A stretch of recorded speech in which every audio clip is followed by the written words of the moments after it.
to go into the kennel a few times, and he's shaking his head and vocalized and been quite adamant about not going in it. Okay. But at other times he's almost voluntarily gone in it. Okay. So just like anything, when we're worried or scared about something, being forced in makes us confirm our suspicions that it's a horrible, scary thing. And then even if they go in voluntarily, closing the door and how long they're in it needs to be done in incremental steps. Because if I, like going into the car, like if I lure you into the car and you're jumping in and out, and then you finally go in and I shut the door, like if there's a room full of spiders, which we don't get along, and there's $1 million on the table, and all I have to do is walk through these millions of spiders to get, and then I can run back out the door, I might think about it. But if the first time I take a step towards the door, someone pushes me and shuts me in, my likelihood of going back into that room have decreased drastically. And now I've got not only fear of the room, but I got a fear of you being near me when I'm near the room. Yeah. I got a fear of the door being closed. So those kinds of things, I think certain types of trainers have really limited knowledge on how positive reinforcement works. Which is possibly why he hates being pushed. His back. Yeah. Yeah. And a lot of dogs have body handling issues, and by tricking them, which is essentially what you're doing, is by getting them in there and then you're shutting the door, which is why they don't want to go there in the first place. Yeah. It has to be done by someone who really understands a little bit more of animal learning theory, because I think what happens is when you have people that have limited knowledge of how to train, they use positive until their knowledge stops, and then they start using aversives because they don't know another way of doing it. That's me. Right, and so, but there's the good thing is that you recognize that, but there is a way to do it without installing that fear, which is awesome. And it works amazingly too. It's incredible to see it the works. difference. That being said, when you've already installed fear and not missed, this guy's had a rough go, it sounds, from the beginning, is now you're having to undo. You're not starting with a blank slate. You're starting kind of behind the 8 ball and have to work your way out, which takes a little bit longer. Which is why we're in this position. But the more we ignore his signs of saying, like when he's struggling, if that doesn't work, they call it the ladder of aggression.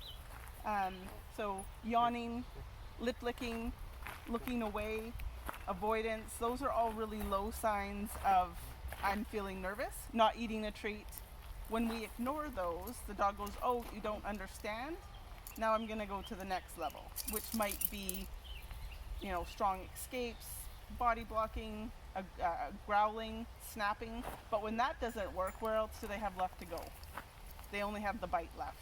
And what happens is when we punish the growl, then sometimes they've lost that form of communication. They're still feeling the way they're feeling, but only bite works. When I bite, then whatever I don't like stops. And so what we want to do is kind of come up with a way of teaching him to use his body to tell us when he doesn't like something, help him feel better about it. So it's just communication from both of them. It's understanding and stopping when he is feeling uncomfortable, because what he has to learn is we have to reintroduce those lower forms of communication, so we're not going right to growl, snap, bite. Okay. You did tell me before, when it starts getting too much, then just walk away. Yes. Just stop. Yeah. Don't encourage anything. Well, and it's kind of like there's two different forms of training. So classical conditioning is actually just changing the way you feel about something. If I come over to your house and your wallet's on the table, every time I come over, I steal money out of it. The next time I come over, you're going to probably have some anxiety about being near your wallet. So you're probably going to hide it, or you're going to stay close to it, or you're going to get upset when I go near it. Whereas if every time I come over, I put $50 in it, you're going to casually just leave that wallet on the counter. You're probably going to invite me to come closer to the wallet, so it's my prompt to put the $50 in. So that's what we kind of want to do. That's classical conditioning. So regardless of what the animal's doing, we're still pairing it with something positive. Okay. So if he's meeting someone new and he doesn't like new people, regardless if he's growling, lunging, or whatever, we're going to try to keep him at a distance where he's still feeling okay.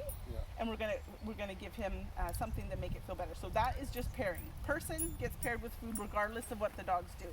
People ask, am I rewarding that behavior? we're not trying to train a behavior. So operant conditioning is a little bit different. That's where we're actually teaching the dog to do something. Okay.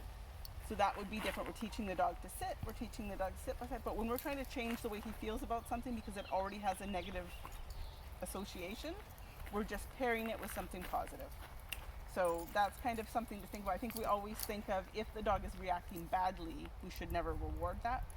That's if you're trying to change a behavior. But if you're trying to change the way he feels about it, it's going to take some time. Person treat, regardless of what he's doing. Because if we punish or if we withhold the reinforcement when he sees that thing he's scared of, we're just reinforcing that that thing is scary.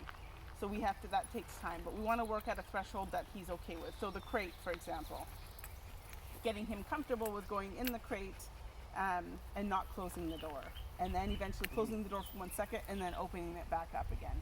Closing it for 5 seconds, then opening it up again. So it really is working at a level where he's not stressed. And I think it sounds like you guys have a relationship where you're starting to notice when he gets upset and stressed, and kind of working below that. So for muzzles are really good if they're introduced again in a positive way. So does he have a negative association with a muzzle? No, he wore one earlier today. Okay, and it's okay putting it on? He was. Risha did it though. Okay, so this is called a Baskerville muzzle, and it's your top of the line. The reason it's, oh, can you see a bunny? Or do we want to get keys and then Yeah, we can get keys. we can actually probably just put them in there? Okay, so if monkey. I can go get keys and then come back, I'm gonna go in and shut these gates and open up this one. So I'm gonna go past you. Okay. Hi, do you want my chicken yet?